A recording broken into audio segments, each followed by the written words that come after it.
क्या है एमएसपी? किसान क्यों चाहते हैं कानूनी गारंटी? यह क्यों बना है बड़ा मुद्दा? किसान अपनी मांगों को लेकर एक बार फिर सड़कों पर उतर आए हैं। वे किसान कानून बनाकर न्यूनतम समर्थन मूल्य की गारंटी देने की मांग कर रहे हैं। आइए जानते हैं एमएसपी क्या है और पंजाब के किसान ही एमएसपी की गारंटी पर ज्यादा जोर क्यों दे रहे हैं। एमएसपी क्यों बना है बड़ा मुद्दा? भारतीय खाद्य निगम प्रमुख खरीद एजेंसी है। एफसीआई ज्यादातर खरीद बान और गेहूं की ही करती है।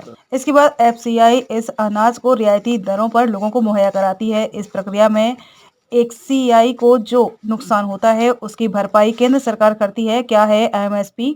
एमएसपी न्यूनतम दर है जिस पर सरकारी खरीद एजेंसियां किसानों से फसलें खरीदती हैं।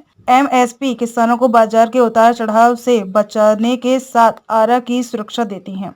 किसानों को उनकी फसलों की उचित कीमत मिले यह सुनिश्चित करने में एमएसपी की अहम भूमिका है। एमएसपी कृषि लागत एवं मूल्य आयोग द्वारा तय की जाती है। सीएसीपी उत्पादन लागत बाजार के रुझान और मांग आपूर्ति के परिदृश्य पर विचार करके एमएसपी तय करती है। एमएसपी की शुरुआत 1967 में हुई थी। उस समय देश में खाद्यान्न की कमी थी और जरूरत आयात के जरिए पूरी की जाती थी। एमएसपी के पक्ष और विपक्ष में तर्क। एमएसपी का पक्ष।